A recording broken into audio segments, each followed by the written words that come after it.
اعوذ باللہ من الشیطان الرجیم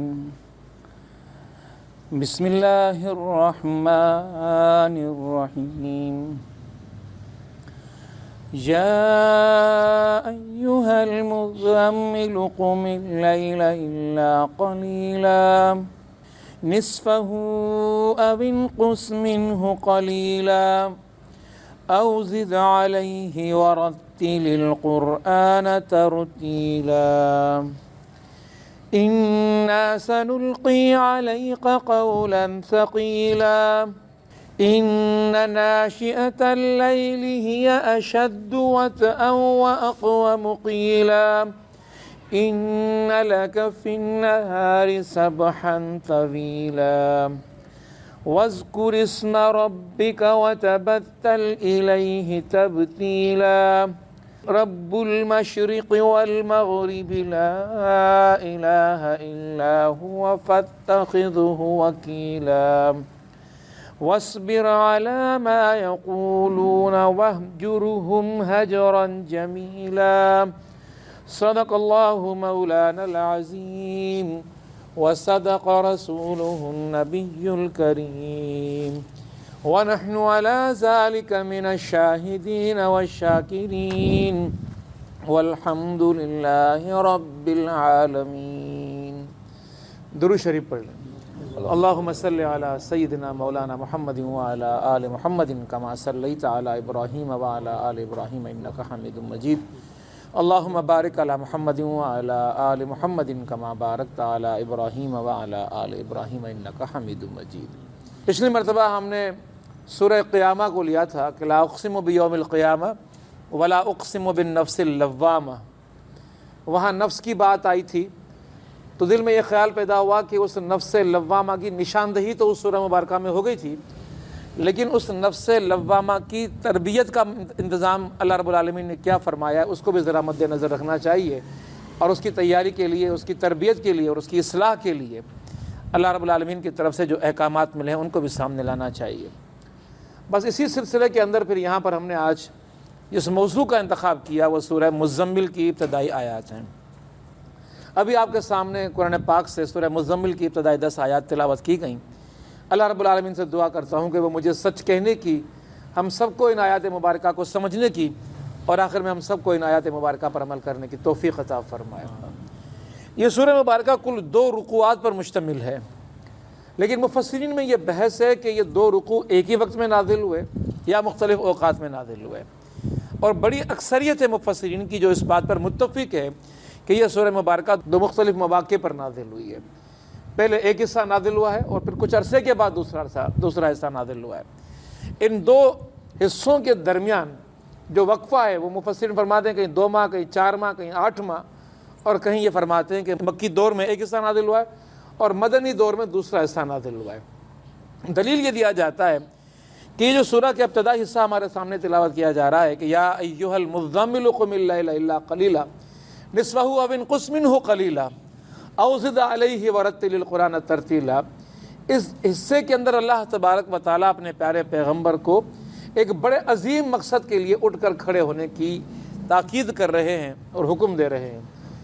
اگر یہ عظیم مقصد کے لیے اٹھ کر کھڑے ہونے کی بات کی گئی ہے تو یقیناً وہ عظیم مقصد تو تبھی اللہ کے نبی صلی اللہ علیہ وسلم کے حوالے کیا گیا تھا، عطا کیا گیا تھا، نبوت عطا کی گئی تھی کہ جب نبی اکرم صلی اللہ علیہ وسلم کی نبوت کا یہ ابتدائی دور تھا. اس ابتدائی دور کے اندر یہ بات کی گئی تھی. لہذا بعض مفسرین نے تو یہاں تک فرمایا ہے کہ یہ تیسری وحی ہے جو قرآن پاک کی نازل ہوئی تھی. اس کے بعد سورہ مدثر نازل ہوئی ہے. انا سنلقی علیک قولا ثقیلا. یہ نشاندہی اللہ رب العالمین نے اس سورہ میں کی کہ ہم ایک بھاری وزن آپ کے حوالے کرنے والے ہیں، بھاری ذمہ داری آپ کے حوالے کرنے والے ہیں. اور پھر سورہ مدثر نازل ہوئی، چوتھی وحی، کہ وہ بھاری ذمہ داری کیا ہے، اور رب کائنات نے اس کی وضاحت پھر سورہ مدثر کے اندر کر دی. تو گویا کہ یہ ابتدائی دور میں نازل ہونے والی صورتوں میں سے ایک سورہ ہے. اور پھر بات سمجھ میں بھی آتی ہے کہ اللہ کے نبی صلی اللہ علیہ وسلم کو پہلی 2 وحیوں کے اندر اللہ رب العالمین نے اپنا تعارف پیش کیا ہے. اقرأ بسم ربک الذی خلق، خلق الانسان من علق.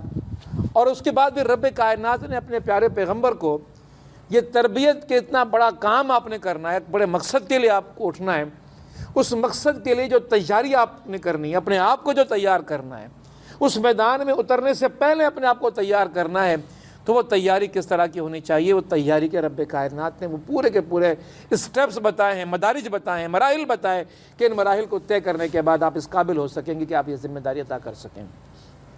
پھر ہم یہ بات سمجھتے ہیں کہ اللہ تبارک و تعالیٰ نے من حیث الامہ پوری امہ کے اوپر وہی ذمہ داری لگا دی جو آقا نامدار حضرت محمد مصطفیٰ صلی اللہ علیہ وسلم پر لگا دی۔ فرمایا رب کائنات نے کہ کنتم خیر امت اخرجت للناس تأمرون بالمعروف وتنہون عن المنکر، تم بہترین امت ہو کہ جس کے حوالے یہ ذمہ داری کی گئی ہے کہ تم لوگوں کو بھلائی کا حکم دو اور برائی سے روکو۔ بھلائی کا حکم دیتے ہوئے لوگوں کو بتاؤ گے کہ اس بھلائی کا نتیجہ تمہیں آخرت میں ملنے والا ہے، اور برائی سے روکتے ہوئے لوگوں کو ڈراؤ گے کہ اگر تم نے ان برائیوں کے کام کو جاری رکھا، ان برائیوں سے تم لوگ باز نہیں آئے تو ایک خطرناک انجام ہے جو تمہارا منتظر ہے۔ یہ ڈرانے والا کام، انذار والا کام اللہ رب العالمین نے اپنے پیارے پیغمبر آقا نامدار حضرت محمد مصطفیٰ صلی اللہ علیہ وسلم کے ذریعے سے ان کی امت کے حوالے کیا۔ تو معلوم یہ ہوا کہ جو سورہ مبارکہ کے اندر ہدایات دی جا رہی ہیں، تاکید کی جا رہی ہے، یا اللہ رب العالمین نے وہ جو اسٹیجز بتائے ہیں، مدارج بتائے ہیں کہ بندے کو اپنے آپ کو تیار کرنے کے لیے، یہ صرف آقا نامدار حضرت محمد مصطفیٰ صلی اللہ علیہ وسلم کے لیے نہیں ہے۔ وہ ذمہ داری اور وزن اگر اللہ کے نبی صلی اللہ علیہ وسلم پر تھا اور صحابہ کے اوپر تھا تو وہ آج کے ان امتیوں پر بھی ہے، جس طرح اس دور کے ان امتیوں پر تھا کہ ہمیں بھی اللہ کے نبی صلی اللہ علیہ وسلم کے حوالے کیا جانے والا دین آج ہمارے ہاتھوں میں دے دیا گیا ہے، اور ہمیں بھی اسی ذمہ داری کو ادا کرنا ہے، جس ذمہ داری کو پھر وہ اقامت دین کی ذمہ داری کہا جا رہا ہے۔ تو اس بھاری ذمہ داری کو ادا کرنے کے لیے جس طرح اپنے آپ کو تیار کرنا ہے، اور تیاری کے جو مراحل اور مدارج ہوں گے جو اس دور کے لوگوں نے اختیار کیے، وہ اس دور کے لوگوں کو بھی اختیار کرنے پڑیں گے۔ اس لیے یہ سورہ مبارکہ ہمارے لیے بڑی اہم ہو جاتی ہے کہ اس کے اندر جو ہدایات دی گئی ہیں، جو احکامات دیے گئے ہیں، ان تمام کے تمام احکامات کو ہم سب لوگوں نے سمجھنا ہوگا۔ آپ صلی اللہ علیہ وسلم پر یہ جو آیات نازل ہوئیں، اور خصوصاً جو پہلی 7 آیات نازل ہوئی ہیں، ان کے حوالے سے یہ بتایا گیا کہ آپ کو اس عظیم ذمہ داری کے لیے تیار کرنا ہے۔ لیکن ساتھ ہی ساتھ یہ جو 8 سے 14 نمبر جو آیات ہیں اس سورہ مبارکہ کی، ان کے لیے ایک خاص بات ہے جو رب کائنات نے بیان فرمائی کہ جو ذمہ داری ہے آپ کے اوپر اللہ کے دین کو اللہ کی زمین پر قائم کرنا، یعنی کہ اللہ کے رب العالمین کی طرف سے جو ہدایت دی جا رہی ہے کہ لوگوں کو ڈراؤ، خبردار کرو، ان کو بیدار کرو، ان کو جگاؤ کہ وہ کس طرف جا رہے ہیں، آنکھیں بند کیے ہوئے چلے جا رہے ہیں، ان کو روکو، ان کو کمروں سے پکڑ کے روکو۔ تو یہ جو ذمہ داری تم ادا کرنے جاؤ گے، تم اس وقت تک ادا نہیں کر سکتے جب تک تم اپنے آپ کو ساری کائنات کی ہستیوں سے، چیزوں سے، لوگوں سے، معاملات سے کاٹ کر خود کو رب کائنات سے جوڑ نہیں دیتے۔ تو رب سے جڑنے کا معاملہ آیا کہ اللہ رب العالمین کے پیارے پیغمبر حضرت محمد مصطفیٰ صلی اللہ علیہ وسلم کو بھی یہ ہدایت دی گئی۔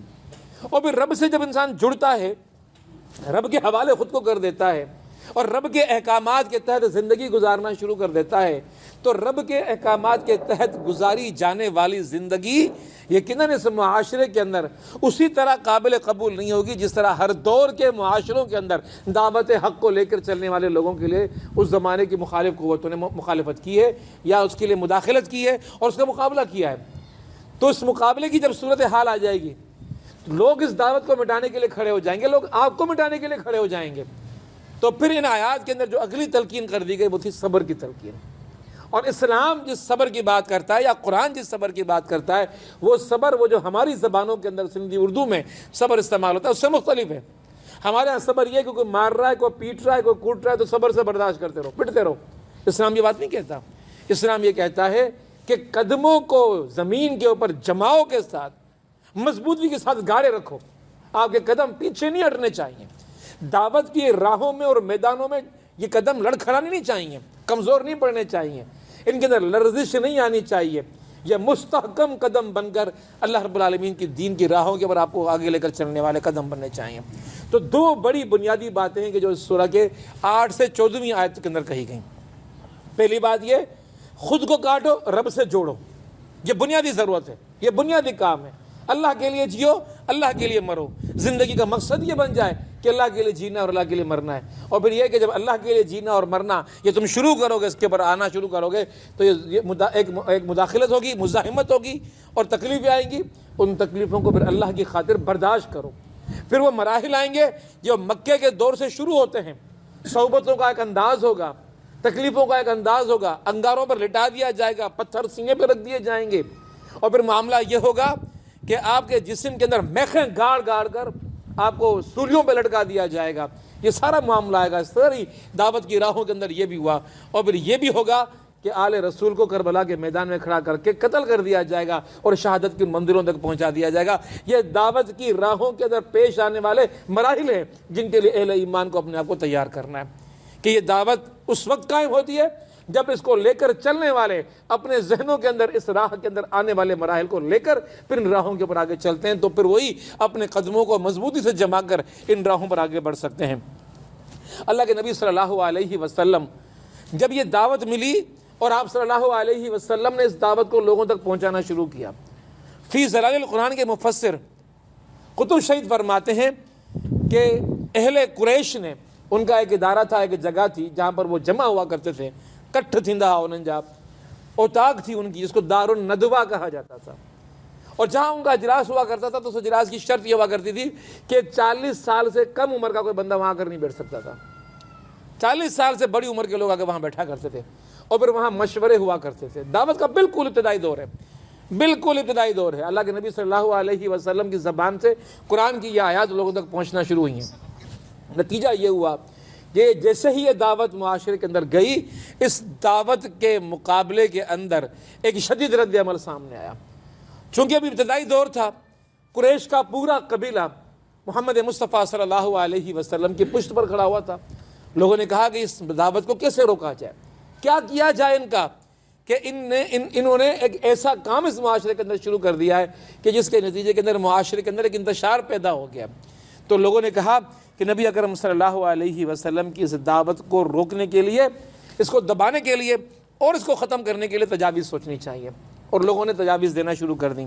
اور پھر معاملہ یہ ہوا کہ جب ان سازشوں کی اطلاع آقا نامدار حضرت محمد مصطفیٰ صلی اللہ علیہ وسلم کو ہوئی تو آپ صلی اللہ علیہ وسلم پر ایک پریشانی طاری ہو گئی.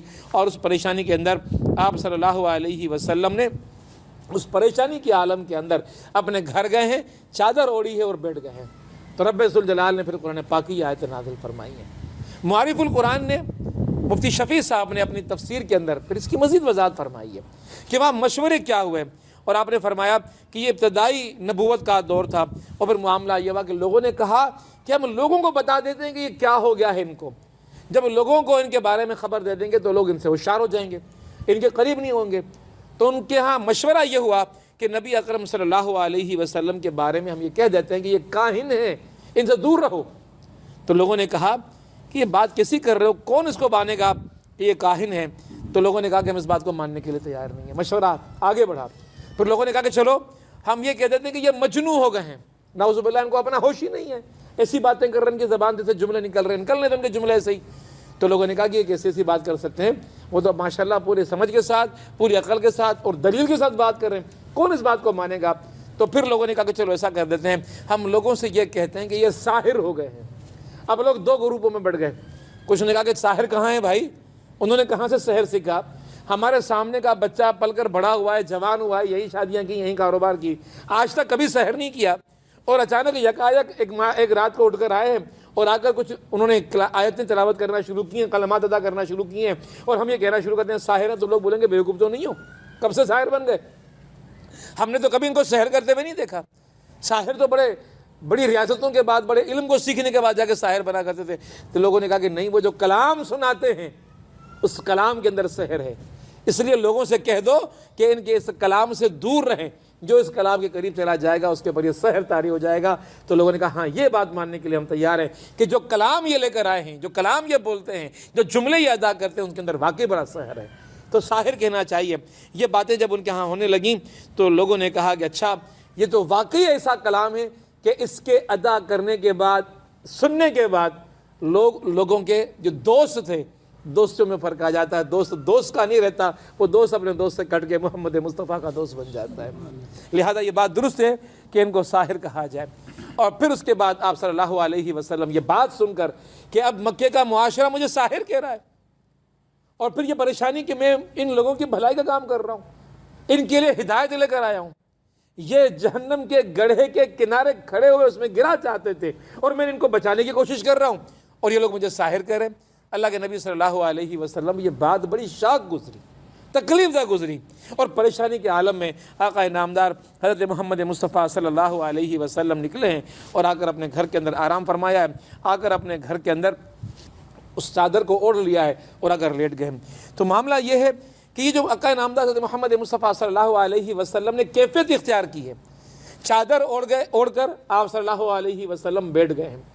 تو یہ جو چادر اوڑھی ہے اس کو زملونی کا نبی اکرم صلی اللہ علیہ وسلم نے لفظ استعمال کیا، مجھے اوڑھا دی جائے چادر۔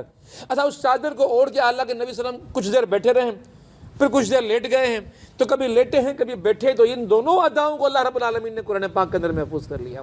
یا ایھا المدثر، دثار بھی اس اضافی چادر کو کہتے ہیں جو جسم کے ساتھ چپکے ہوئے کپڑا نہیں، جو اضافی کپڑا ہوتا ہے، کپڑے کے اوپر کپڑا آتا ہے، اس کو دثار کہتے ہیں۔ تو اللہ کے نبی صلی اللہ علیہ وسلم نے وہ کپڑا اڑا ہوا تھا، تو یا ایھا المدثر کہا، اے اوڑھ لپیٹ کر بیٹھنے والے، تو کہیں اوڑھ لپیٹ کر لیٹنے والے، میرے محمد کی ادائیں قرآن محفوظ کر رہا ہے اور قیامت تک چل رہی ہیں۔ تو معاملہ یہ تھا کہ جو اللہ کے نبی صلی اللہ علیہ وسلم چادر اوڑھ کر بیٹھے ہیں یا چادر اوڑھ کے لیٹے ہیں، تو یہ کوئی غفلت کی علامت نہیں ہے کہ چلو دنیا نے مجھے ساحر کہہ دیا، کٹ گیا میں زمانے سے اور گھر جا کے بیٹھ گیا، اب میرا کسی سے کوئی تعلق نہیں ہے۔ یہ غفلت کی وجہ سے نہیں ہے، یہ ایک فکر کی وجہ سے ہے، یہ ایک پریشانی کی وجہ سے ہے، یہ ایک سوچ اور بچار کی بات ہے کہ آپ صلی اللہ علیہ وسلم سوچ رہے ہیں کہ اس عالم کے اندر کیا کیا جائے۔ تو سوچنے کی جو یہ سلسلہ تھا، قرآن پاک کی تفاسیر کو اگر پڑھا جائے تو تفاسیر کے اندر تو یہ بات آتی ہے کہ اللہ کے نبی صلی اللہ علیہ وسلم تو ان عادتوں کو، ان باتوں کو پہلے سے اختیار کیے ہوئے تھے، اور روایت میں یہ آتا ہے کہ 3 سال سے یہ سلسلہ آقا نامدار حضرت محمد مصطفیٰ صلی اللہ علیہ وسلم نے قائم کیا تھا کہ 1 مہینے کے لیے آپ غار حرا کے اندر چلے جایا کرتے تھے، اپنا سامان ساتھ لیا اور مہینے کے لیے وہاں چلے گئے۔ بعض روایت میں یہ بھی آتا ہے کہ اپنی بیوی اور بچوں کو بھی ساتھ لے کے جایا کرتے تھے۔ پھر یہ روایت بھی آتی ہے کہ بڑے سخی ہو جایا کرتے تھے، وہاں سے آنے جانے والے مسافروں کی خدمت بھی کیا کرتے تھے، ان کو کھانے بھی کھلایا کرتے تھے اور ان کی کام بھی آیا کرتے تھے۔ لیکن معاملہ یہ تھا کہ سارا کام جو غار حرا میں ہوا وہ غور و فکر کا کام کیا کرتے تھے۔ یہ غور و فکر کرنا، سوچنا، بچارنا، یہ مومن کی علامت ہے کہ حالات اور معاشرہ کس سمت میں جا رہا ہے، کن بیماریوں کا شکار ہو رہا ہے۔ یہ معاشرے کے معالج ہوتے ہیں جو دعوت دین کو لے کر چلنے والے ہوتے ہیں، جو مبلغ ہوتے ہیں، جو اہل دین ہوتے ہیں، جو ولی اللہ ہوتے ہیں۔ یہ روحانی معالج ہوتے ہیں، روحوں کو لگنے والے امراض کا علاج یہ لوگ سوچا کرتے ہیں غور و فکر کر کے۔ تو آقا نامدار حضرت محمد مصطفیٰ صلی اللہ علیہ وسلم غار حرا کے اندر جا رہے تھے، جو اس وقت کعبۃ اللہ شریف سے اور محمد مصطفیٰ صلی اللہ علیہ وسلم کے گھر سے 2 میل کے فاصلے پر تھا، اور پورا مہینہ جا کر وہاں قیام کرنا اور اس قیام کے اندر غور و فکر کو اختیار کرنا، اور اس غور و فکر کے اندر کیا تھا، یہ سوچنا کہ دنیا کیسے چل رہی ہے، یہ نظام کیسے چل رہا ہے۔ اور جب غور و فکر کرتا ہے تو بند گٹھیاں کھلنا شروع ہو جاتی ہیں، گرہیں کھلنا شروع ہو جاتی ہیں، بھید میں جو چیزیں ہوتی ہیں، جو راز ہوتے ہیں، وہ آشکار ہونا شروع ہو جاتے ہیں۔ تو اللہ کے نبی صلی اللہ علیہ وسلم کے سامنے وہ سارے بھید کھلنا شروع ہو گئے، اور وہ سارے کے سارے کائنات کے پشت پر جو راز تھے وہ راز کھلنا شروع ہو گئے، اور آقا نامدار کے سامنے یہ بات آئی کہ اس کائنات کو چلانے کے پیچھے ایک عظیم قوت موجود ہے جو اس کائنات کو چلا رہی ہے اور جو اس کائنات کو بنا رہی ہے۔ پھر آپ صلی اللہ علیہ وسلم نے سوچا، غور و فکر کیا کہ اگر اتنی بڑی کائنات چلانے والی ایک ذات موجود ہے تو ساری کائنات کے اندر بسنے والے، رہنے والے لوگوں کا معاملہ تو یہ ہونا چاہیے کہ اسی کائنات کے اس زبردست مالک کے لیے اپنی زندگیاں وقف کرنی چاہیے، اس کی ہدایت کے مطابق زندگی گزارنی چاہیے۔ پھر جب پلٹ کے اپنے معاشرے پر غور کرتے ہیں، وہاں کی زندگیوں پر غور کرتے ہیں، تو معلوم تو یہ ہوتا ہے کہ اہل عرب کے عقائد عجیب و غریب عقائد ہیں۔ وہاں تو کوئی عقیدے نام کی کوئی چیز ہی نہیں ہے، اگر ہے تو بد عقیدگی کی صورت کے اندر موجود ہے، وہاں پر شرک موجود ہے، افسانوی تصورات موجود ہیں، کسی دیو کو، کسی دیوتا کو، کسی مورتی کو، ان کے بارے میں قصے کہانیاں مشہور ہو گئیں، اٹھا کے ان کی مورتیاں رکھ دی گئیں اور لوگوں نے ان سے مانگنا شروع کر دیا۔ اوہام تھے، وہم میں لوگ مبتلا تھے، خرافات تھیں جو وہاں پر ہو رہی تھیں۔ ان ساری چیزوں کو دیکھنے کے نتیجے میں آپ صلی اللہ علیہ پریشان ہو گئے تھے۔ ان پریشانیوں کی ابتدا 3 سال پہلے سے ہو چکی تھی، اور پھر رب کائنات کے بارے میں یہ بھی آتی ہے، مفسرین نے یہ بھی لکھا ہے کہ وہاں تک پہنچانے کا کام، معاشرے سے کٹنے کا کام غور و فکر کرنے کا کام کروانے کے لیے یہ رب ذوالجلال ہی نے دل کے اندر القاء کیا کہ جائیں اور جا کر غار حرا میں بیٹھیں اور وہاں جا کر سوچیں. 1 مہینہ وہاں سوچ و بچار، پھر واپس پلٹ کر آنا، پھر غور کرنا، پھر سمجھنا، دیکھنا کہ معاشرے کے اندر کیا ہو رہا ہے، پھر مزید جو چیزیں سامنے آ رہی ہیں، پھر 1 سال کے بعد وہاں جانا. تو یہ سلسلہ مسلسل چلتا رہا اور اللہ کے نبی صلی اللہ علیہ وسلم مسلسل یہ کام کرتے رہے. اب اللہ رب العالمین جب معاشرے کے اندر معاشرے کی اصلاح کے لیے کام کرنا چاہتا ہے تو رب کائنات معاشرے کے اندر ایسے افراد تیار کرتا ہے کہ جو پہلے غور و فکر کرتے ہیں، غور و فکر کرتے ہیں، تدابیر اختیار کرتے ہیں، مسائل کو سامنے رکھتے ہیں، مسائل کے حل کے لیے سوچ و بچار کرتے ہیں. تو اس کے نتیجے کے اندر اللہ رب العالمین پھر اس فرد کو تیار کرتا ہے کہ جس کو یہ داعیہ رب کائنات عطا کر دیتا ہے کہ وہ معاشروں کو بدلنے کا کام کرتے ہیں. پھر حسن البنا پیدا ہوتا ہے، پھر شاہ ولی اللہ محدث دہلوی پیدا ہوتا ہے، پھر شاہ اسماعیل شہید پیدا ہوتا ہے، پھر امام غزالی پیدا ہوتا ہے، پھر مولانا مودودی پیدا ہوتے ہیں، مولانا آزاد پیدا ہوتے ہیں، پھر مختلف اس قسم کی ہستیاں معاشرے کے اندر پیدا ہوتی ہیں کہ جو معاشرے کو تبدیل کرنے کے لیے پھر اپنا بھرپور کردار ادا کرتی ہیں. اسی لیے آقا نامدار حضرت محمد مصطفیٰ صلی اللہ علیہ وسلم کو رب کائنات نے وہ پورے مواقع فراہم کیے کہ آپ غور و فکر کریں، معاشرے کو دیکھیں، معاشرے کے حالات کو دیکھیں، اس کائنات کے اندر جو قدرت کی مختلف حقیقتیں موجود ہیں، پنہاں ہیں، ان پر غور و فکر کر کے اپنے رب کو پہچان لیں. اب ساری پہچان ہو چکی تھی، رب کو پہچان لیا تھا، اور پھر وہی نازل ہوتی ہے، رب کی طرف سے پیغام آ جاتا ہے. اللہ کے نبی صلی اللہ علیہ وسلم لبیک کہہ کر اور اس کام کو لے کر اٹھتے ہیں اور معاشرے کے اندر نکلتے ہیں. تو معاشرے کا رد عمل تو اب سامنے آیا.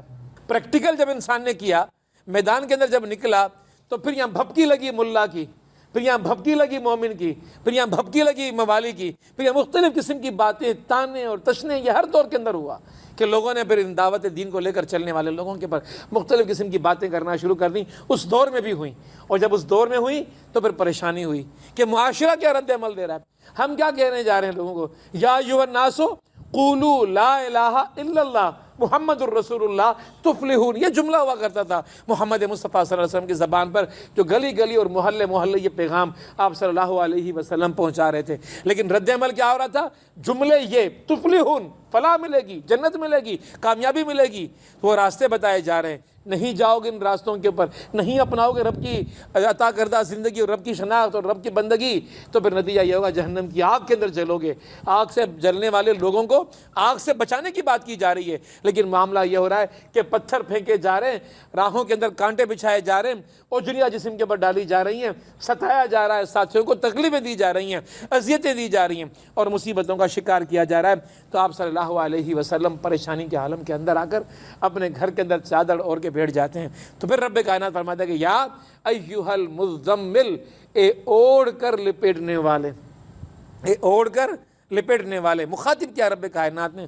مفسرین کہتے ہیں کہ بڑا لطیف انداز ہے اور یہ محبت بھرا انداز ہے. اور مفتی شفیع صاحب نے تو یہاں تک واقعہ نقل فرمایا کہ ایک مرتبہ نبی اکرم صلی اللہ علیہ وسلم گھر میں داخل ہوئے ہیں، حضرت علی ابھی بچے ہیں، چھوٹے ہیں، اور بڑی محبت ہے آقا نامدار کو اپنے پیارے بھائی سے، کیونکہ اللہ کے نبی صلی اللہ علیہ وسلم نے گود لے لیا تھا، اپنے بیٹے کی طرح پالا تھا. اور گھر کے آنگن میں بچہ کھیلتا کھیلتا سو گیا ہے، گال پر مٹی لگی ہوئی ہے. تو آقا نامدار حضرت محمد مصطفیٰ صلی اللہ علیہ وسلم نے اس وقت کہا تھا یا ابو تراب، اے مٹی والے، یا ابو تراب.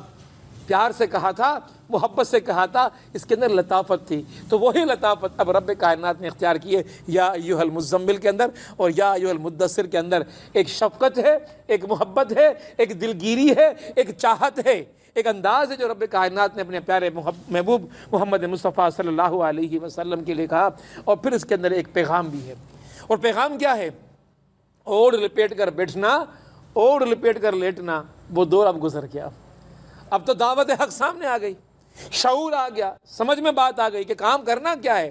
تو جو کام کا شعور آ جائے، تو یہ شعور آ جانا بہت بڑی بات ہے، کیونکہ بہت سے نادان دنیا کے اندر ایسے ہیں جنہیں شعور ہی نہیں ہے کہ دنیا کے اندر کیوں بھیجے گئے، جنہیں شعور ہی نہیں قرآن کیا کہہ رہا ہے، جنہیں شعور ہی نہیں ہے کہ محمد مصطفیٰ کی وہ جو 23 سالہ زندگی ہے، جو اس دعوت حق کے لیے اٹھ کر کھڑے ہوئے، کتنے مراحل آئے، کتنی مشقتیں، کتنی مصیبتیں، کتنی تکلیف، کتنے جہاد کے میدان، کتنے تیر، کتنی تلواریں، کتنے غزوے اور کتنی جنگیں ہوئیں اس دعوت حق کے لیے.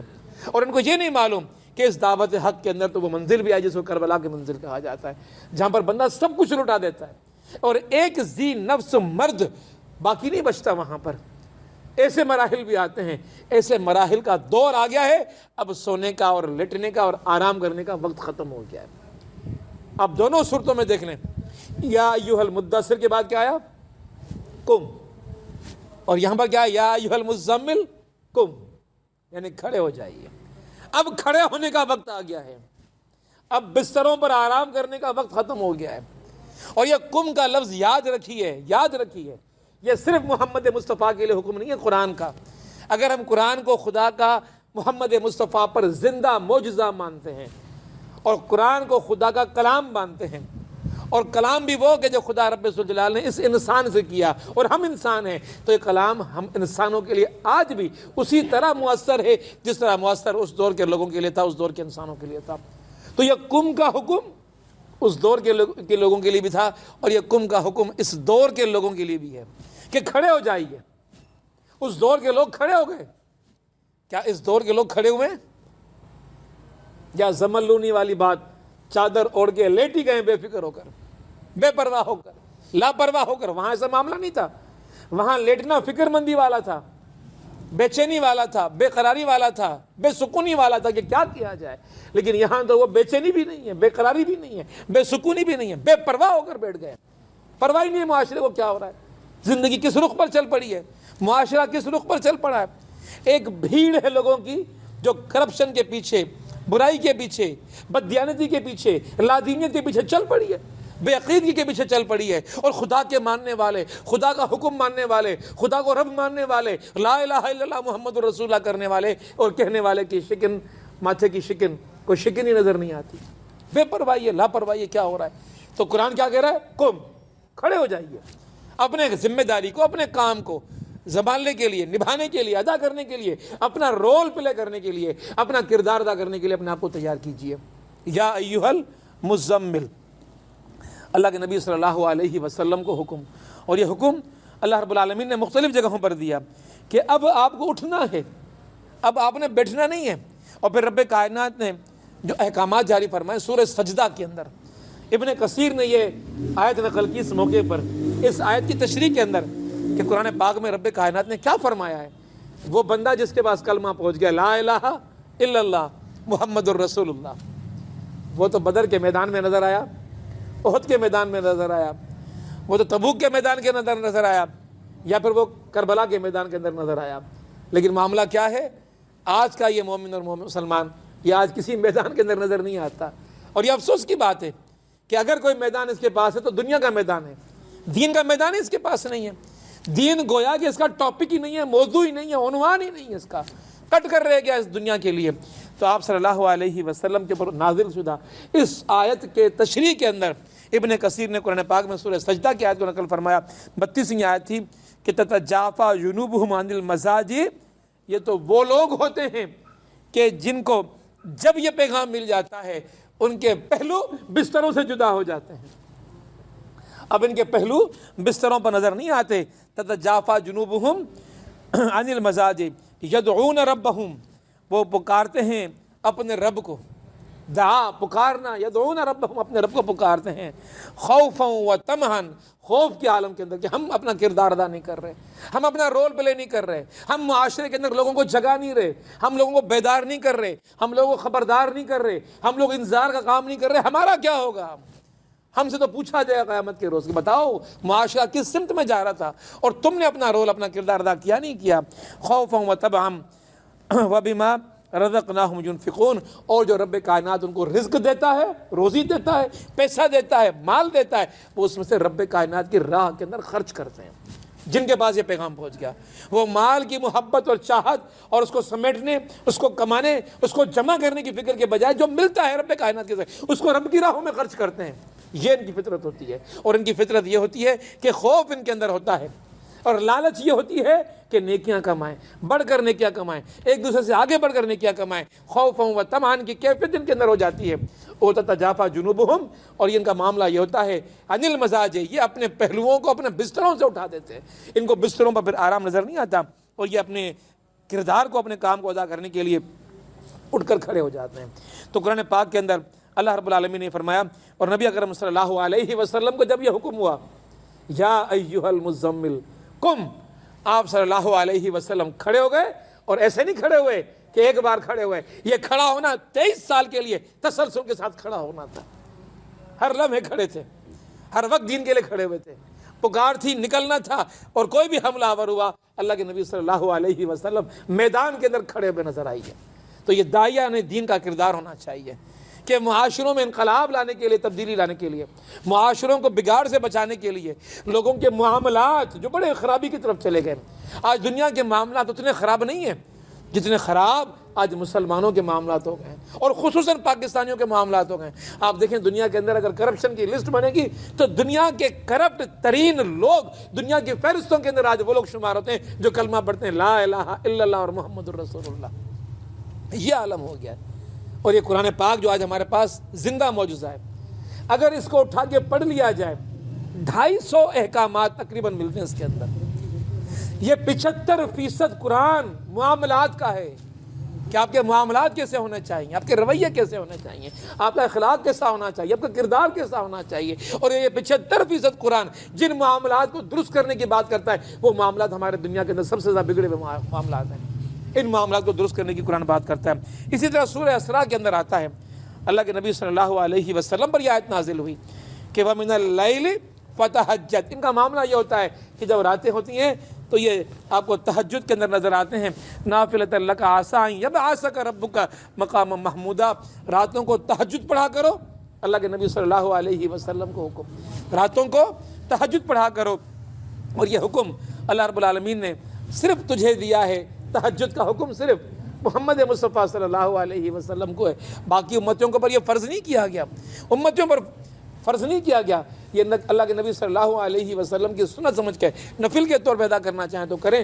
لیکن آقا نامدار حضرت محمد مصطفیٰ صلی اللہ علیہ وسلم کو معاملہ تھا، اور اگر یہ تم کرو گے یہ اس لیے بھی ضروری ہے کہ رب کائنات نے فیصلہ کیا ہے کہ تمام تر امتی ایک طرف اور میرے محمد مصطفیٰ مقام محمودہ، ان کا ایک خاص مقام ہے جہاں پر محمد مصطفیٰ کو پہنچایا جانا ہے، لہٰذا اس خاص مقام پر جانے والا فرد ایک خاص عبادت سے گزرے گا، اور وہ عبادت کون سی ہوگی؟ تہجد کی عبادت ہوگی، اور وہ عبادت کے جس کے اندر انسان دنیا سے کٹ جاتا ہے، دنیا کو ایک طرف رکھ کر، دنیا سے دور ہو کر اللہ رب العالمین کے پیارے پیغمبر آقا نامدار محمد مصطفیٰ صلی اللہ علیہ وسلم نے کردار ادا کیا۔ اب دیکھیے اگلی آیت میں کیا آتا ہے، قم اللیل الا قلیلا، کھڑے ہو جائیے، کہاں کھڑے ہو جائیے؟ اللیل، عربی زبان کے اندر الف لام لگ گیا لیل کے ساتھ، تو اللیل سے مراد یہ بنی کہ پوری رات، یعنی کہ اس کا جو انداز بنتا ہے عربی زبان کا اسلوب بنتا ہے گرامیٹیکل حساب سے، تمہیں حکم دیا جا رہا ہے کہ تم کھڑے ہو جاؤ اللیل، رات کے اندر کھڑے ہو جاؤ، اور جب ال لگ گیا تو پوری رات کی بات آ گئی، تو پوری رات تو مقصود نہیں تھی یہاں پر، پھر مزید وضاحت کے لیے فرمایا گیا کہ الا قلیلا، یا اس سے کچھ کم کے مقدار کے اندر آپ نے اس رات کو کھڑے ہونا ہے تاکہ اپنے آپ کو اس مقام، اس کام، اس مقصد کے لیے تیار کر سکیں جو رب کائنات نے آپ کے حوالے کیا ہے۔ اب معاملہ کیا ہے؟ معاملہ یہ ہے کہ آپ صلی اللہ علیہ وسلم کو تیار کیا جا رہا ہے، ایک امانت دی جا رہی ہے، ایک ذمہ داری دی جا رہی ہے، اور اس ذمہ داری کے لیے آپ سے کہا جا رہا ہے کہ اس ذمہ داری کو اٹھانے کے لیے اپنے آپ کو تیار کرو۔ اس تیاری کے مراحل کے اندر جو ٹریننگ دی جا رہی ہے، کسی کو بھی کسی کام پر اتارا جاتا ہے دنیا کے اندر تو پہلے اس کو ٹریننگ دی جاتی ہے، تربیت دی جاتی ہے تاکہ وہ اس کام کو اٹھانے کا اہل ہو سکے۔ تو آپ صلی اللہ علیہ وسلم کو تربیت کے لیے کہا جا رہا ہے کہ اٹھیے، اپنے آپ کو تیار کیجئے، قم اللیل الا قلیلا، رات کو جاگیے۔ اب چونکہ یہ رات اللیل کے اندر پوری رات آ رہی تھی تو وضاحت کرنا ضروری ہو گئی کہ پوری رات نہیں کہنا چاہ رہے، رات میں ایک قلیل حصہ آپ اپنے آپ کو جاگیے، کھڑے ہو جائیے۔ اور کیوں یہ کام کروایا جا رہا ہے؟ کیوں اللہ کے نبی صلی اللہ علیہ وسلم سے یہ کہا جا رہا ہے کہ آپ کھڑے ہو جائیے؟ یہ اس لیے کہا جا رہا ہے کہ اللہ کے نبی صلی اللہ علیہ وسلم کے حوالے ایک بہت بڑا وزن، بھاری ذمہ داری دی جا رہی ہے۔ اور کیسی ذمہ داری دی جا رہی ہے؟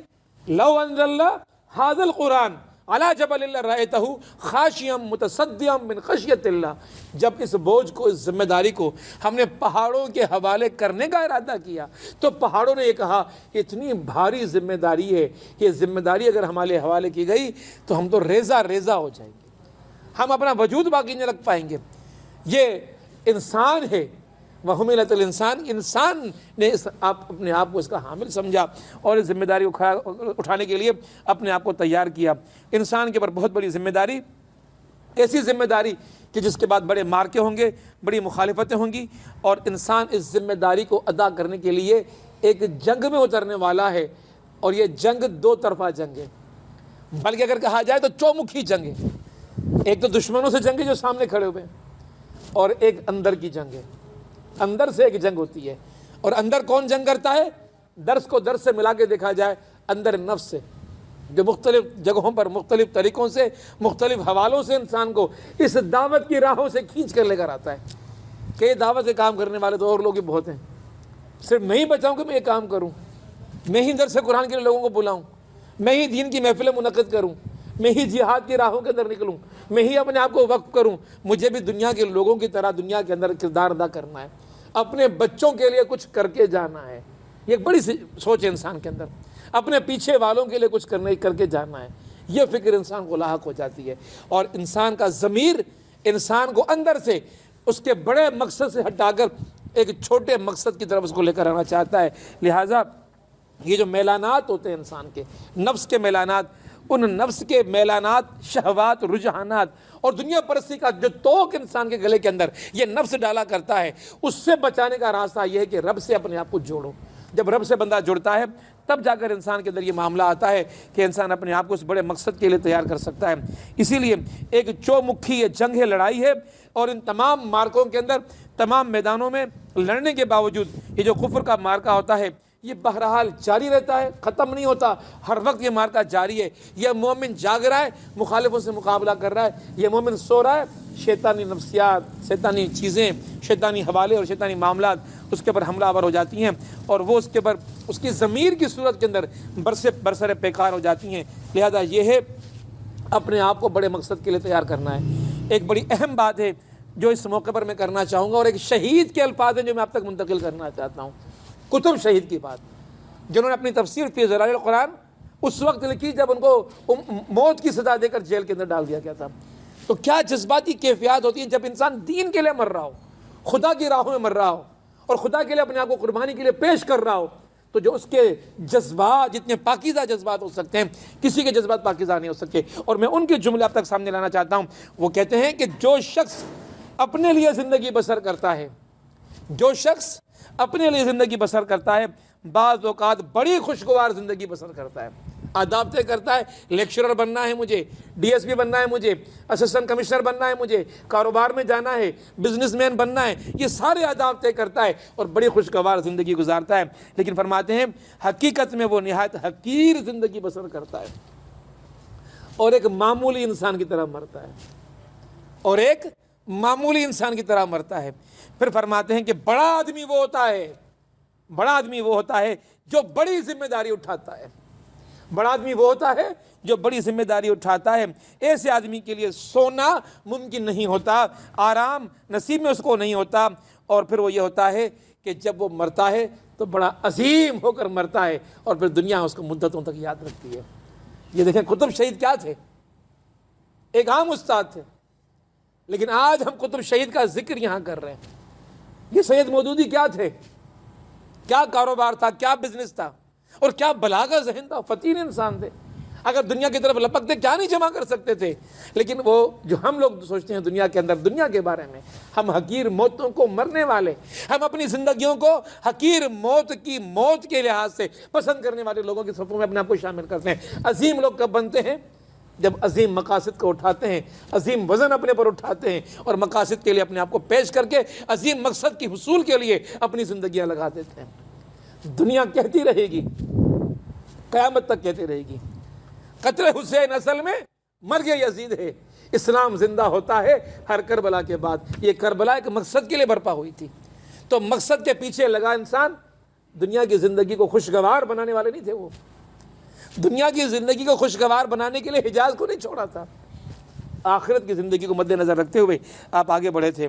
اسی لیے آپ صلی اللہ علیہ وسلم نے ایک مرتبہ حضرت خدیجہ سے کہا، جب یہ آیتیں نازل ہوئیں، اور کہا کہ سونے کا زمانہ گیا، اب سونے کا زمانہ گیا، ہاں وہ دور چلا گیا، اب کہ انسان آرام کرے بستروں پر جا کر، اب تو جاگنے کا دور ہے، اب تو بیدار رہنے کا دور ہے، اب تو جد و جہد کا دور ہے، اور اب تو جہاد کا دور ہے، اور اب تو مشقتوں کا دور ہے۔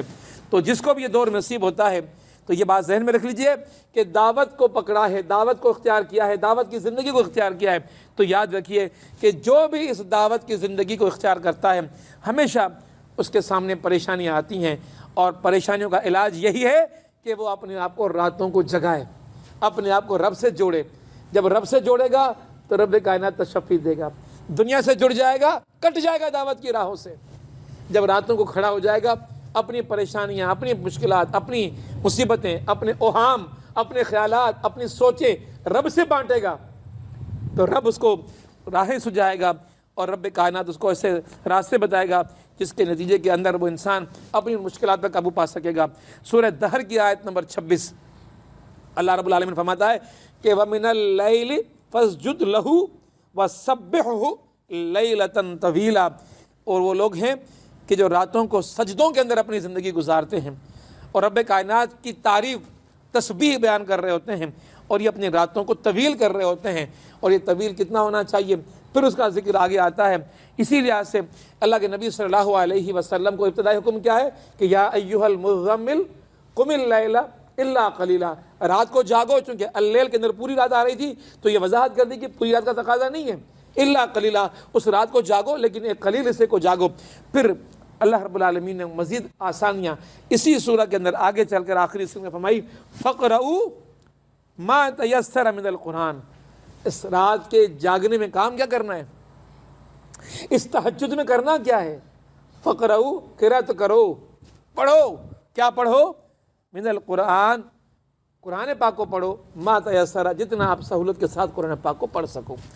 تو اصل مقصد جاگنے کا کیا تھا، قرآن سے لو لگانا، قرآن کو اختیار کرنا اور قرآن پاک کو پڑھنا۔ اس لحاظ سے اللہ رب العالمین کے پیارے پیغمبر آقا نامدار حضرت محمد مصطفیٰ صلی اللہ علیہ وسلم نے راتوں کو جاگنا شروع کیا۔ آپ صلی اللہ علیہ وسلم کی اس زندگی کے اندر پھر رب کائنات نے ایک اور مزید آیت نازل کی، اس کے اندر فرمایا کہ نصفہ او انقص منہ قلیلا، وہ جو تمہیں جاگنا ہے وہ جاگنا آدھی رات کا ہو سکتا ہے یا اس آدھی سے کم۔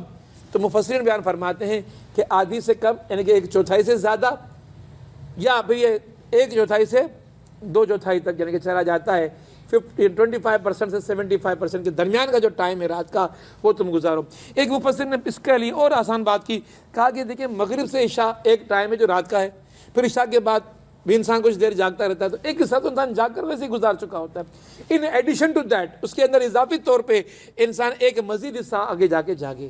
اور پھر اس جاگنے کے حوالے سے مختلف احادیث میں مختلف باتیں آئی ہیں۔ یہ جاگنا تسلسل کے ساتھ ہونا چاہیے، قَوٍ قُسْ مِنْهُ قَلِيلًا، یہ جو جاگنا ہے یہ جاگنا کتنا ہونا چاہیے، کس معیار کا ہونا چاہیے، سو کر جاگنا چاہیے یا جاگتے رہنا چاہیے۔ تو اس میں بی بی عائشہ صدیقہ رضی اللہ تعالی عنہ اور ابن عباس کا خیال یہ ہے، کا قول یہ ہے کہ سو کر جاگنا اصل مقصد یہ ہے کہ سو کر بندہ جو جاگے گا تو اس کے لیے صورتحال کچھ مختلف ہوگی۔ اور رب کائنات نے قرآن پاک کے اندر فرمایا کہ فَاعْبُدُوهُ وَتَوَكَّلْ عَلَيْهِ، اللہ رب العالمین کی جو عبادت تم نے کرنی ہے اور رب کائنات کے اوپر توکل تم نے کرنا ہے۔ اَوْزِدْ عَلَيْهِ وَرَتِّلِ الْقُرْآنَ تَرْتِيلًا، اب پھر یہاں وضاحت فرمایا کہ قرآن پاک کی اگلی آیت کے اندر، اور یہ چوتھی آیت ہے کہ آدھی رات یا اس سے زیادہ رات، اَوْزِدْ عَلَيْهِ یا اس سے زیادہ، وَرَتِّلِ الْقُرْآنَ تَرْتِيلًا، جاگو کیوں، جاگو کیوں، یہ جو علاج دیا گیا، ڈسکرپشن تمہیں دی گئی ہے معاشرتی بیماریوں کی، وہ قرآن کے اندر موجود ہے۔ پریشان و معاشرہ کیسے تبدیل ہوگا، معاشرے کے اندر کیسے انقلاب آئے گا، تو انقلاب اس طرح آئے گا کہ تم قرآن کو پڑھو لیکن ترتیل کے ساتھ پڑھو۔ جب تم قرآن کو ترتیل کے ساتھ پڑھو گے تو قرآن تمہیں وہ راہیں بتائے گا کہ جن کے نتیجے کے اندر تم قرآن پاک کے بتائے ہوئے ان احکامات کے تحت اپنے زندگی کے اندر، اپنے دل کے اندر جو موجود بوجھ، اوہام اور خرافات موجود ہیں ان کو تم نکال کے دور کر سکتے ہو۔ اسی لیے مفسر قرآن بیان القرآن ڈاکٹر اسرار صاحب نے اپنی تفسیر کے اندر بیان فرمایا کہ ورتل القرآن ترتیلا سے مراد یہ ہے گویا قیام اللیل کا جو اصل مدعا ہے، مقصد ہے، وہ لازماً قرآن مجید کی تلاوت ہے۔ اگر انسان یہ نہیں کرتا تو اصل چیز سے دور ہو جاتا ہے اور اصل چیز کو حاصل نہیں کر پاتا۔ اسی لیے قرآن پاک کے اندر مختلف جگہوں پر رب کائنات نے مختلف چیزیں فرمائیں۔ ورتل القرآن ترتیلا کی تفصیل کر کے آج ہم درس کو یہاں مکمل کریں گے اور کوشش کریں گے کہ اگلے درس کے اندر ہم یہیں سے قرآن پاک کے اس درس کو شروع کر کے بقیہ آیات کو لے چلیں۔ اب ورتل القرآن ترتیلا کے حوالے سے ایک حدیث آتی ہے اور اس حدیث کے اندر آپ صلی اللہ علیہ وسلم فرماتے ہیں، آپ صلی اللہ علیہ وسلم کے بارے میں آتا ہے کہ آپ صلی اللہ علیہ وسلم قرآن کو ترتیل سے پڑھا کرتے تھے، اور ترتیل سے پڑھنے یہ تھی کہ جس سے ایک قرآن پاک کی جو سورہ تھی وہ تھوڑی دیر میں مکمل ہوتی، لیکن ترتیل سے پڑھنے کی وجہ سے، آرام سے پڑھنے کی وجہ سے اور ٹھہر کر پڑھنے کی وجہ سے وہ طویل دیر کے اندر ختم ہوا کرتی تھی۔ گویا چھوٹی سی سورہ بڑی سی ہو جایا کرتی تھی، یوں نبی اکرم صلی اللہ علیہ وسلم پڑھا کرتے تھے۔ صحیح بخاری کی حدیث ہے، اور صحیح بخاری کی حدیث کے راوی حضرت انس رضی اللہ تعالیٰ عنہ آپ فرماتے ہیں کہ آپ صلی اللہ علیہ وسلم کی قرأت، قرآن کی قرأت کا جو تھا ان کے بارے میں پوچھا گیا تو آپ نے فرمایا کہ اس وسلم خوب مد لگا کر قرآن پاک کی تلاوت کیا کرتے ہیں، مد لگا کر۔ جیسے فرمایا کہ آپ صلی اللہ علیہ وسلم فرماتے تھے کہ بسم اللہ الرحمن الرحیم، یہ مد آ رہی ہے، کھینچ رہا ہے انسان الفاظ کو، یعنی کہ آیت ہے بسم اللہ الرحمن الرحیم بندہ پڑھ سکتا ہے، لیکن نہیں، مد لگا کر تاکہ وہ آیت طویل ہو جائے، ایک وقت لے لے، کچھ لمحے لے لے، قرآن کے الفاظ زبان پر کچھ لفظوں کے لیے، کچھ لمحوں کے لیے انسان کی زبان پر رہیں۔ تو اس طرح اللہ کے نبی صلی اللہ علیہ وسلم پڑھا کرتے تھے۔ پھر فرمایا کہ جس میں لفظ اللہ پر، رحمان پر اور رحیم پر اللہ کے رسول صلی اللہ علیہ وسلم مد فرمایا کرتے تھے، بسم اللہ الرحمن الرحیم، رحیم، رحمان اور اللہ، ان تینوں پر اللہ کے پیارے پیغمبر حضرت محمد مصطفیٰ صلی اللہ علیہ وسلم کھینچا کرتے تھے، مد لگایا کرتے تھے۔ اسی طرح ابن جریر کی روایت ہے، فرماتے ہیں کہ آپ صلی اللہ علیہ وسلم ہر آیت پر پورا وقف کرتے تھے، آیت کو آیت کے ساتھ ملاتے ہوئے لگاتار نہیں پڑھا کرتے تھے، ایک آیت پڑھی رک گئے، دوسری آیت پڑھی رک گئے، تیسری آیت پڑھی رک گئے، اس طرح ٹھہر کر اللہ کے نبی صلی اللہ علیہ وسلم قرآن پاک کو پڑھا کرتے تھے۔ فرمایا کہ بسم اللہ الرحمن الرحیم پڑھ کر وقف کیا کرتے تھے، الرحمن الرحیم پڑھ کر وقف کیا کرتے تھے، اس کے بعد پھر مالک یوم الدین پڑھ کر وقف کیا کرتے تھے۔ تو اس طرح ایک آیت پر اللہ کے نبی صلی اللہ علیہ وسلم وقف کرتے تھے۔ مسند احمد کے اندر ہے کہ قرآن کے قاری سے قیامت کے دن کہا جائے گا، قرآن کو پڑھتا جا اور جنت کے اندر منازل پر چڑھتا جا، اور جس ترتیل سے تو دنیا کے اندر قرآن پڑھا کرتا تھا اسی ترتیل سے تو قرآن کو یہاں بھی پڑھتا چلا جا۔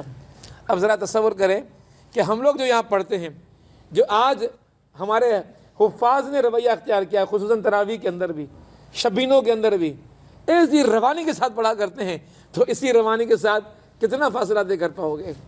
جتنا ٹھہر کر پڑھو گے اتنی اونچی اور لمبی منزلوں پر جاؤ گے۔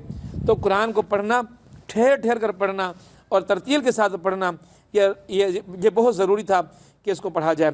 آقا نامدار حضرت محمد مصطفیٰ صلی اللہ علیہ وسلم کی ایک اور حدیث ہے کہ آپ صلی اللہ علیہ وسلم فرمایا قرآن کو اپنی آوازوں سے مزین کیا کرو، جتنا خوبصورت انداز سے قرآن کو پڑھ سکتے ہو پڑھو، یہ اللہ کا کلام ہے، ایسا کلام کوئی نہیں ہے۔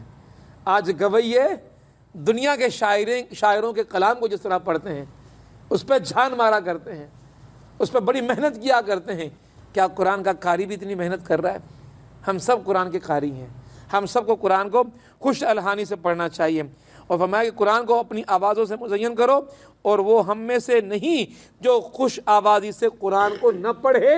یہ آقا نامدار حضرت محمد مصطفیٰ صلی اللہ علیہ وسلم کی حدیث ہے۔ ذرا دوبارہ پڑھتا ہوں اس حدیث کو، ذرا غور سے سنیے گا۔ حدیث میں آتا ہے، نسائی شریف کی حدیث ہے، ترمذی شریف کی حدیث ہے، ابو داؤد کی حدیث ہے، مسند احمد کی حدیث ہے، فرمایا قرآن کو اپنی آوازوں سے مزین کرو، اور وہ ہم میں سے نہیں جو خوش آوازی کے ساتھ قرآن پاک کو نہیں پڑھتا۔ ایک اور حدیث کے اندر آتا ہے، آپ صلی اللہ علیہ وسلم فرماتے ہیں، راوی عبداللہ بن مسعود ہیں، کہ ریت کی طرح قرآن کو نہ پھیلاؤ، ریت کی طرح بے جان، بے وقت، بے حیثیت ذرے ہوتے ہیں ریت کے، قرآن کو بے حیثیت سمجھ کر نہ کرو، قرآن کو اس کی اہمیت دو، اس کا مقام دو، اس کو غور کے ساتھ پڑھو، ریت کے ذروں کی طرح نہ پھیلاؤ، اور شعروں کی طرح قرآن پاک کو بے ادبی سے نہ پڑھو، اس کے عجائب پر غور کرو۔ حدیث میں آتا ہے اس کے اس کی عجیب باتوں پر غور کرو، اس کی باتیں جو اس کے اندر پنہاں ہے ماننا، اس کے پر غور کرو اور دلوں میں اثر لیتے جاؤ۔ یہ دلوں پر اثر کرنے والی چیز ہے۔ تدبر قرآن کے اندر امین صلی اللہ علیہ وسلم فرماتے ہیں کہ یہ ایک ہتھیار ہے۔ اللہ رب العالمین نے قرآن ایک ہتھیار کی صورت میں ہمیں دیا ہے، اور فرماتے ہیں، مثال دیتے ہیں، ہتھیار بہت بڑا ہتھیار ہے۔ فرماتے ہیں کہ فرض کرو کہ توپ ہے، اور اس توپ سے کیا مارنا چاہیے ہمیں؟ ہم مار کیا رہے ہیں؟ کہتے ہیں کہ ہم اس توپ سے مچھر مار رہے ہیں۔ جو کام ہم کر رہے ہیں، کیا کر رہے ہیں کہ ہم نے کسی کے فاتحہ کے لیے قرآن پڑھ لیا، کسی کے ایصال ثواب کے لیے قرآن پڑھ لیا، بس انہی مقاصد کے لیے قرآن کو محدود کر دیا۔ قرآن تو ان دلوں پر موجود کفر کے قلعوں کو ڈھانے کے لیے کلام تھا، اس لیے پڑھنا چاہیے تھا اس کو۔ تو کفر کے قلعے تو ویسے کے ویسے رہے، ان کو ڈھانے کے لیے قرآن کو استعمال نہیں کیا، اس توپ کو استعمال نہیں کیا۔ ہم نے اس توپ سے مچھر مارنا شروع کر دیے۔ فرمایا کہ اس کے عجائب پر غور کرو اور دلوں میں اثر لیتے جاؤ، اور اس میں دوڑ نہ لگاؤ کہ جلد سورت ختم ہو۔ حدیث میں آتا ہے اس میں دوڑ نہ لگاؤ کہ سورہ جلد ختم ہو جائے۔ تو ورتل القرآن ترتیلا کی بات کو سمجھنا چاہیے۔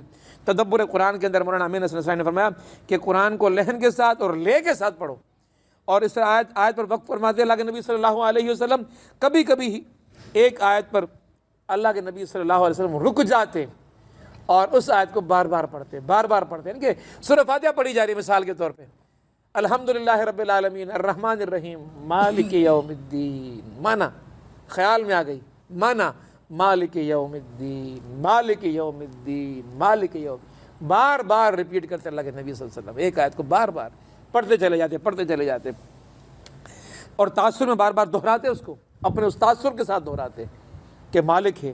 علاوہ بھی کوئی ایک آیت قہر و غضب کی ہوتی تو آپ صلی اللہ علیہ وسلم اللہ کے غضب سے پناہ مانگتے، وہاں رک کر اس آیت کی تلاوت کے دوران رک جاتے۔ غضب کی آیت ہے کہ اللہ عزیز ہے، اللہ جبار ہے، تو رک جاتے، وہاں پر پناہ مانگنا شروع کر دیتے۔ اور جو آیت رحم کی ہوتی تو وہاں پر اللہ رب العالمین کا شکر ادا کرتے چلے جاتے۔ یہ قرآن کو پڑھنے میں نبی اکرم صلی اللہ علیہ وسلم کا اسلوب تھا۔ اسی لیے اللہ کے نبی صلی اللہ علیہ وسلم کی تلاوت کے حوالے سے اور قرآن پاک کی تلاوت کے حوالے سے جو باتیں مفسرین نے بیان فرمائیں وہ تھا کہ قرآن پاک اس لیے نازل ہوا کہ جو قرآن پاک پڑھا جائے، تدبر کے لیے پڑھا جائے، غور و فکر کے لیے پڑھا جائے، اخذ کرنے کے لیے پڑھا جائے، علم حاصل کر کے قرآن پاک کا لوگوں تک پہنچانے کے لیے پڑھا جائے، اور اس کو ہم نے صرف ایصال ثواب کے لیے پڑھنا شروع کر دیا۔ اسی لیے معاملہ یہ ہوا کہ ہم قرآن کے اس مقصد سے دور ہو گئے جس مقصد کے لیے اس کو استعمال کیا جانا چاہیے تھا۔ قرطبی ایک بہت بڑی تفسیر ہے، اس کے اندر فرماتے ہیں کہ معنی میں تدبر اور غور یہ قرآن پاک کا اصل مقصد ہے، اگر اس کو ہم نے کیا تو ہم اس کو حاصل کر پائیں گے۔ پھر فرمایا کہ ورتل القرآن ترتیلا، ترتیل کس کی؟ قرآن کی۔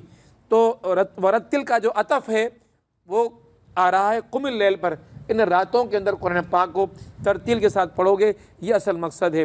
تو قرآن پاک کو پڑھنا اس انداز سے پڑھنا کہ جس کے ساتھ قرآن پاک کو صحیح نمونے سے سمجھا جائے۔ بات یہ آ رہی ہے قرطبی کے اندر ایک اور بات آئی، حضرت علقمہ نے فرمایا، آپ فرماتے ہیں کہ ایک شخص کو حسن قرأت کے ساتھ، حسن صوت کے ساتھ تلاوت کرتے سنا تو فرمایا کہ لقد رتل القرآن فداہ ابی و امی، اس لیے اس بندے نے قرآن پاک کو ٹھہر ٹھہر کر ترتیل سے پڑھا، میرے اماں اور میرے ابا اس پر قربان ہو جائیں۔ ترتیل کے ساتھ قرآن پڑھنے والے بندے کے لیے فرمایا جا رہا ہے کہ اس کے لیے میرے اماں اور ابا اس کے اوپر قربان ہو جائیں۔ اسی طرح ایک اور حدیث میں حسن بصری کا قول آیا، آپ فرماتے ہیں کہ آپ صلی اللہ علیہ وسلم کا گزر ایک شخص پر ہوا جو قرآن کی ایک ایک آیت پڑھ رہا تھا اور رو رہا تھا، قرآن پاک کی ایک ایک آیت پڑھ رہا تھا اور رو رہا تھا۔ آپ صلی اللہ علیہ وسلم نے لوگوں سے فرمایا کہ تم نے اللہ تعالیٰ کا یہ حکم سنا ہے وَرَتِّلِ الْقُرْآنَ تَرْتِيلًا، بس یہی ہے وہ ترتیل قرآن جو یہ شخص ادا کر رہا ہے، یہ شخص ادا کر رہا ہے۔ تو آج ہم نے قرآن پاک کی 4 آیتوں پر یہ درس قرآن یہاں پر آپ کے سامنے پیش کیا ہے۔ انشاءاللہ اگلی جو درس قرآن ہمارا ہوگا اس میں 5ویں سے 10ویں آیت تک ہم لوگ قرآن پاک دیں گے، قرآن پاک پر درس دیں گے۔ آج کا پیغام، دنیا کے اندر جو زندگی ملی ہے یہ بے مقصد نہیں ملی زندگی، ایک مقصد ہے، اور اس مقصد کے لیے رب کہہ رہا کہ کھڑے ہو جاؤ۔ پھر عظیم انسان کون؟ دنیا کے لیے جینے والا یا مقصد کے لیے جینے والا؟ جو مقصد کے لیے جینے والے لوگ ہوتے ہیں ان کی نظریں مقصد پر ہوتی ہیں۔ ایک بڑی زبردست مثال کہی گئی، زبردست مثال یہ تھی کہ ایک چال ہوتی ہے اونٹ کی اور ایک چال ہوتی ہے گدھے کی۔ گدھے والی چال اپنے لیے سوچنے والی چال، اپنے قدموں میں نظر رکھنے والی چال کہ میں کہاں جا رہا ہوں، اپنے قدموں کی چال کے پر نظر رکھنے والا کہ میں منزل کی طرف جا رہا ہوں کہ نہیں جا رہا ہوں۔ گدھا جتنا قدموں کی طرف دیکھتا ہے اتنا ہی لڑکھڑاتا ہے۔ اونٹ کبھی آپ نے قدموں کی طرف دیکھتے ہوئے نہیں دیکھا ہوگا، اس کی نگاہ ہمیشہ دور تک ہوتی ہے، اور جتنی دوڑ، جتنا منزل اونٹ طے کرتا ہے، بڑی بڑی منزلوں تک اونٹ پہنچتا ہے، اتنا منزل تک پہنچتا کبھی گدھا نہیں ہے۔ تو گدھے والی سوچ، نظر قدموں میں دنیا کی زندگی بہتر بنانے کی سوچ، اس کو چھوڑ کے اعلیٰ ترین مقصد، جنت کا مقصد، اس کے حصول کے لیے جو زندگی گزاری جا سکتی ہے، اس زندگی کو گزارنے کے لیے اس دنیا کی زندگی کے اندر اسباب کرنے ہیں، اہتمام کرنا ہے، کوششیں کرنی ہیں اور محنت کرنی ہے۔ اقامت دین کی جد و جہد کو اپنی زندگی کا اوڑھنا اور بچھونا بنائیں گے، تبھی رب کائنات کی رضا کو حاصل کر سکیں گے۔ اقول قولی ھذا استغفر اللہ لی ولکم ولسائر المسلمین فاستغفروا انہ هو الغفور الرحیم۔ اللہ رب العالمین کے دین کے پیغام کے لیے اور ابلاغ کے لیے درس قرآن کا یہ سلسلہ شروع کیا گیا تھا۔ آپ تمام ساتھیوں سے گزارش کی گئی تھی کہ ہم میں سے ہر شخص قرآن پاک کے اس درس کا داعی بن جائے، دعوت دینے والا بن جائے گا تو یقیناً یہ پیغام زیادہ سے زیادہ لوگوں تک ہم پہنچانے میں کامیاب ہو پائیں گے۔ آج ہم نے چوتھا درس کیا ہے، 6 مہینے کے اندر 26 درس ہوتے ہیں۔ اللہ سے دعا کرتے ہیں کہ اللہ رب العالمین یہ 26 درس ہمیں پورے اہتمام کے ساتھ کرنے کی ہمیں توفیق عطا فرمائے۔ دوست کام کر رہے ہیں، محنت کر رہے ہیں، کوشش کر رہے ہیں کہ اس درس کی دعوت لوگوں تک پہنچائیں۔ آپ بھی کوشش کریں، یہ ہمارے لیے ایک جو ہے وہ ثواب کا ذریعہ بن سکتا ہے، نجات کا ذریعہ بن سکتا ہے کہ قرآن کی محفل ہوتی ہے، قرآن کے پیغام سے شروع ہوتی ہے، قرآن کے پیغام پر ختم ہوتی ہے، اس کے اندر ادھر ادھر کی باتیں نہیں کی جاتی۔ تو اس قرآن کے پیغام کو جب لوگوں کے سمجھنے کے لیے پہنچانے کی ہم لوگ کوشش کریں گے تو اس کے اجر و ثواب کو ہم لوگ سمجھ بھی پائیں گے۔ دوسرا اہتمام ہم لوگ یہ کرتے ہیں کہ جہاں یہ درس ہوتا ہے اس کو ہم ریکارڈ کر لیتے ہیں، ریکارڈ کر کے پھر ہم اس کو یوٹیوب پر رکھ دیتے ہیں اور آپ دوستوں تک ہم بھیج دیتے ہیں۔ ہم نے ایک یوٹیوب کا چینل بنا لیا ہوا ہے اور ایک واٹس ایپ گروپ اس درس کا بنا دیا ہے۔ درس قرآن ٹنڈو محمد خان TM کے ایک یوٹیوب کا چینل ہے، آپ میں سے جو لوگ اس میں شامل ہونا چاہیں شامل ہو جائیں۔ جتنے درس قرآن ہم لوگوں نے کیے ہیں، اس سے پہلے پہلا ہم سے رہ گیا تھا، سورہ مدثر ہم نے ریکارڈ نہیں کیا تھا، اس کے بعد 2 درس ہم لوگوں نے یہاں ریکارڈ کر لیے تھے، وہ دونوں درس آپ کو یوٹیوب پہ مل جائیں گے اور انشاءاللہ یہ آج کا درس بھی آپ کو یوٹیوب پر مل جائے گا۔ اس کو بھی لوگوں تک پہنچائیں گے، گھروں میں بچوں کو سنائیں گے، مختلف محفلوں میں رکھ کر اس کو پہنچائیں گے، تو قرآن کا یہ پیغام پہنچانے والے ہم لوگ داعی بن جائیں گے، قرآن کے داعی بن جائیں گے، اور یہ قرآن کا داعی بننا ہمارے نجات کا ذریعہ بن سکتا ہے۔ اللہ رب العالمین سے دعا کرتے ہیں کہ اللہ رب العالمین اس قرآن کا ہمیں خادم بنا دے، اللہ رب العالمین اس قرآن کا ہمیں داعی بنا دے، اس قرآن کا پیغام لوگوں تک پہنچانے والا ہمیں کارکن بنا دے، اس راہ میں ہمیں محنت کرنے کی توفیق عطا فرما دے، اس کام کے لیے زندگیاں لگانے کی ہم سب کو توفیق عطا فرما دے، اور جو اصل مقصد زندگی ہے اس اصل مقصد زندگی کی طرف رجوع کرنے کی ہم سب کو توفیق عطا فرما دے کہ دنیاوی زندگیاں سب نے گزاریں، دنیا سب نے سمیٹیں، یہ سارے کے سارے زمین کے پیٹوں کے اندر چلے گئے، ہمیں بھی زمین کے پیٹ کے اندر ہی جانا ہے، کوئی الگ سے زندگی ہماری نہیں ہوگی، لیکن دنیا کے اندر اللہ رب العالمین نے انہی لوگوں کی یادوں کو محفوظ کیا جنہوں نے اپنی زندگیوں کو رب کے لیے، رب کی رضا کے لیے وقف کیا۔ یا رب سنجلا تو ہمیں دین کا کام کرنے والے ان عظیم انسانوں کی صفوں میں شامل فرما دے جنہوں نے دین کو اوڑھنا بچھونا اور پوری للہیت اور اخلاص کے ساتھ تیرے دین کا اپنا اوڑھنا بچھونا بنا لیا۔ یا رب سنجلا تو ہمیں دین کو اپنا اوڑھنا بچھونا بنانے کی توفیق عطا فرما دے۔ صلی اللہ تعالی علی خیر خلقہ محمد و آلہ و صحبہ اجمعین، آمین یا رب العالمین۔